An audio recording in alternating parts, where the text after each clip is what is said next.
So hello मेरे दोस्तों one नमस्कार। तो फ्रेंड्स, स्लोवानिया के लिए 2 साल का एक्सक्लूसिव और बहुत ही ज़बरदस्त ऑप्शन आया हुआ है।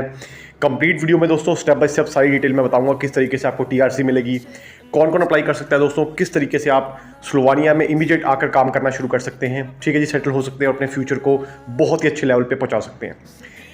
इस तरीके की दोस्तों वर्ल्ड वाइड और बढ़िया बढ़िया अपॉर्चुनिटीज़ हम आपके लिए लाते ही रहते हैं, ठीक है जी। तो कंप्लीट वीडियो देखिएगा, इसमें आपका ही बेनिफिट है। सबसे पहले फ्रेंड्स, मैं कॉन्ग्रेचुलेट करना चाहूँगा हमारे कैंडिडेट को जिनका रोमानिया का वीज़ा एक्सेप्ट हुआ है, ठीक है जी। बहुत बहुत शुभकामनाएं उन कैंडिडेट को, जल्द से जल्द अपनी फ़्लाइट करवाएं और अपने करियर को बहुत ही अच्छे मुकाम पे पहुंचाएं, यही शुभकामनाएं हम उनको देते हैं। तो फ्रेंड्स, स्लोवानिया के लिए जो अपॉर्चुनिटीज़ आई हैं वो 5-6 अपॉर्चुनिटीज़ हैं, ठीक है जी। इससे पहले मैं आपको कॉन्टैक्ट करने का तरीका बता दूँ। जिन्होंने भी कॉन्टैक्ट करना है दोस्तों, around the globe world wide, आप किसी भी कंट्री में बैठे हैं, आपको वीज़ा से रिलेटेड किसी भी तरीके की इन्फॉर्मेशन चाहिए, ठीक है जी, काम करवाना है, किसी तरीके की गाइडेंस की आवश्यकता है, तो आप अपनी इच्छा अनुसार संपर्क कर सकते हैं। संपर्क करने का सिंपल सा प्रोसेस है, कंसल्टेशन चार्ज पे कीजिए। कंसल्टेशन चार्ज पे करने के बाद आप हमारे दिए हुए व्हाट्सएप नंबर और टेलीग्राम आईडी पे मैसेज कर सकते हैं। जैसे ही आप मैसेज करते हैं, आपको एक सेट टाइम बता दिया जाएगा, उस टाइम के अकॉर्डिंग आपको कॉल आ जाएगी और आप सारी जानकारी प्राप्त कर सकते हैं। सिंपल इतना है, ठीक है। जिसकी अपनी इच्छा हो, हाईली सीरियस, इंटरेस्टेड और जेन्युइन कैंडिडेट ही केवल और केवल संपर्क करें। टाइम वेस्ट करने वाले बिल्कुल भी संपर्क ना करें। ये क्लियर करके हमने बता दिया आपको, ठीक है जी। अब बात कर लेते हैं फ्रेंड्स, जो अपॉर्चुनिटी आई है। तो अपॉर्चुनिटी आई है दोस्तों, सबसे पहले तो इसमें टैक्सी ड्राइवर्स की। जिन्होंने भी दोस्तों टैक्सी ड्राइवर का काम करना है, ठीक है, वो अप्लाई कर सकते हैं। सैलरी की बात करूँ तो सैलरी दोस्तों 1200 से लेके 1800 यूरो के इन बिटवीन रहेगी, ऊपर नीचे हो सकती है, ठीक है जी। इस चीज़ में कोई गारंटी वारंटी नहीं होती। इसके साथ दोस्तों जो दूसरी रिक्वायरमेंट आई है वो आई है बार टेंडर्स की। तो बार टेंडर का जो काम जानते हैं, जिनके पास कोई डिप्लोमा है तो बहुत बढ़िया, अगर थोड़ा बहुत एक्सपीरियंस भी है तब भी चल जाएगा, ठीक है जी। नंबर 3 पे जो रिक्वायरमेंट आई है वो आई हुई है दोस्तों वेयर हाउस असिस्टेंट की। तो वेयर हाउस असिस्टेंट का भी काफ़ी बढ़िया काम होता है, ठीक है जी, लेकिन इसके लिए एक्सपीरियंस रिक्वायर्ड है। तो जिसके पास भी रेलिवेंट फील्ड का एक्सपीरियंस है तो उसको ही प्राथमिकता दी जाएगी, ठीक है जी।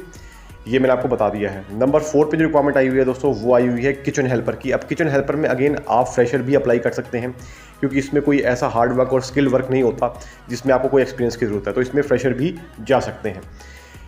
5th और लास्ट नंबर पे जो रिक्वायरमेंट आई हुई है दोस्तों वो आई हुई है मेसन्स की। तो मेसन का जो काम जानते हैं वो भी अप्लाई कर सकते हैं, लेकिन काम आना चाहिए दोस्तों, इस चीज़ के लिए ध्यान रखिएगा। जो स्पेसिफिक जिसमें आपको मैं एक्सपीरियंस बता रहा हूँ उसमें एक्सपीरियंस चाहिए, जिसमें आप विदाउट एक्सपीरियंस अप्लाई कर सकते हैं वो भी मैंने आपको चीज़ बता दी है, ठीक है जी। अब बात कर लेते हैं दोस्तों, काफ़ी सारे सवाल भी हमें आ रहे हैं और कंपनी आपको फैसिलिटी क्या क्या दे रही है, टीआरसी कितने टाइम में मिलेगी आपको, प्लस में इसमें आप कौन कौन अप्लाई कर सकता है। तो सबसे पहले तो दोस्तों काफ़ी सारे लोग अपॉइंटमेंट के लिए पूछ रहे हैं कि सर अपॉइंटमेंट नहीं मिल पा रही। तो किसी को भी दोस्तों शेंगन की किसी भी कंट्री की अर्जेंट अपॉइंटमेंट अगर चाहिए, ठीक है जी, तो उसके लिए भी आप संपर्क कर सकते हैं। आपको अर्जेंट अपॉइंटमेंट बुक करवाने में भी पूरी हेल्प की जाएगी, आपको पूरा गाइड किया जाएगा कि किस तरीके से आपको अर्जेंट अपॉइंटमेंट मिल सकती है। तो आपको उसके लिए भी घबराने की आवश्यकता बिल्कुल भी नहीं है दोस्तों, उसके लिए भी आप संपर्क कर सकते हैं। डेली बेसिस पे अपॉइंटमेंट अप्रूव करवाई जाती है कैंडिडेट्स की। इसके साथ साथ फ्रेंड्स बताना चाहूँगा कि जो अप्लाई कर सकते हैं, सबसे पहले तो दोस्तों एलिजिबिलिटी क्राइटेरिया है कि मिनिमम इसमें आपको 10th क्लास कम से कम आप क्लियर होने चाहिए। किसी भी कंट्री में आप बैठे दोस्तों, इससे कोई फर्क नहीं पड़ता कि कुछ लोग पूछते हैं सर हम यहाँ बैठे हैं हम वहाँ बैठे हैं। भाई किसी भी कंट्री में आप बैठे हैं, कंप्लीट प्रोसेस ऑनलाइन होता है, ठीक है जी, विदाउट इफ और बट के, ठीक है जी। इफ और बट करने वाले कृपया करके संपर्क ना करें। विदाउट इफ और बट जिसने काम करवाना है केवल वही संपर्क करें, क्लियर करके बता दिया है मैंने आपको, ठीक है जी। ऑनलाइन काम होता है सारा, world wide around the globe काम होता है, ठीक है। जिसको भी काम करवाना हो, जिसकी भी अपनी इच्छा हो, भाई 18 से लेके 48 साल तक के कोई भी कैंडिडेट इसको अप्लाई कर सकते हैं, ठीक है जी।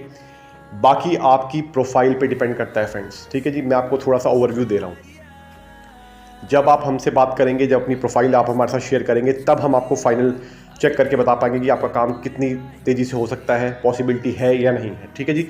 वो बात करने पर चलेगा, वो अभी हम आपको नहीं बता सकते क्योंकि हर किसी की प्रोफाइल अलग अलग होती है, ठीक है जी। तो इसके साथ साथ फ्रेंड्स बताना चाहूँगा आपको 10th क्लास आपको चाहिए, 18 to 48 ईयर्स तक के कैंडिडेट चाहिए। जिस फील्ड में दोस्तों एक्सपीरियंस बताया उसका एक्सपीरियंस सर्टिफिकेट भी चाहिए, ठीक है जी।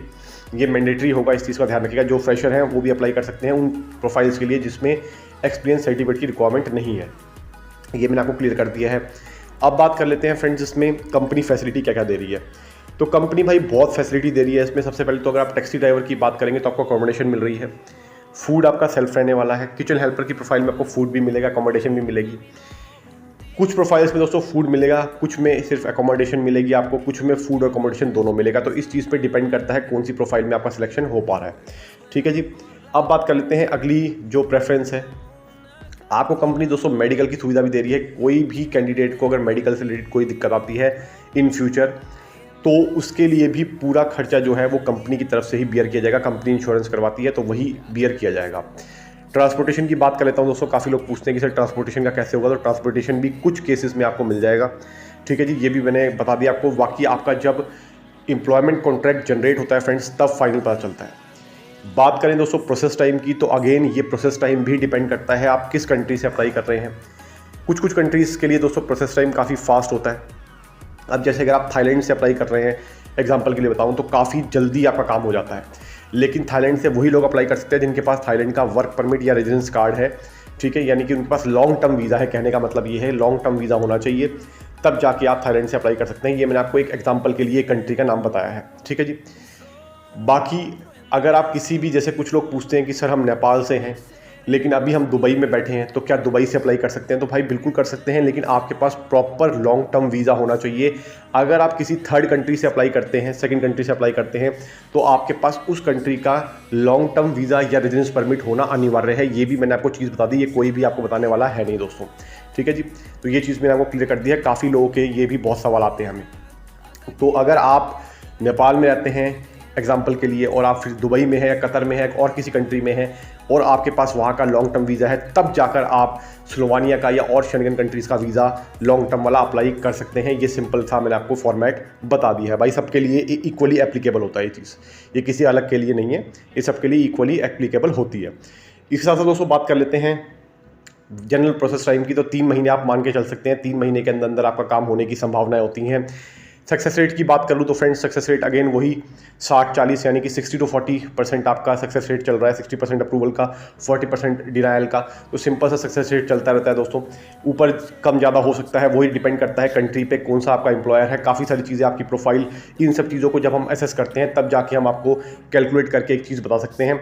अभी तो मैं आपको वीडियो में जनरल ओवरव्यू एक बता दिया है। ठीक है जी। तो इस चीज़ का ध्यान रखिएगा। और दूसरी चीज़, काफ़ी लोग पूछते हैं सर गारंटी, तो भैया वीज़ा इंडस्ट्री में गारंटी वर्ड यूज़ नहीं होता है। इस चीज़ का अपने माइंड में समझ लीजिएगा। गारंटी वारंटी यहाँ पे कुछ नहीं होती है। कंसल्टेंट का काम होता है कि वीज़ा को अप्लाई करवाना, फाइल रेडी करना और फाइल अम्बेसी में, काउंसलेट में सबमिट करवा देना। बाकी जो काम होता है, वीज़ा देना है नहीं देना, भाई वो अम्बेसी का काम है। और जिसको भी बात करनी हो भाई अम्बेसी में जाके बात करें। ठीक है जी, ये हमने क्लियर करके आपको बता दिया है। तो आई होप आपको वीडियो अच्छी लगी होगी। तो फिर मैं मिलूंगा आपको अगली बार, तब तक के लिए नमस्कार। Thank you so much for your love and support friends. Thank you so much दोस्तों, नमस्कार यार।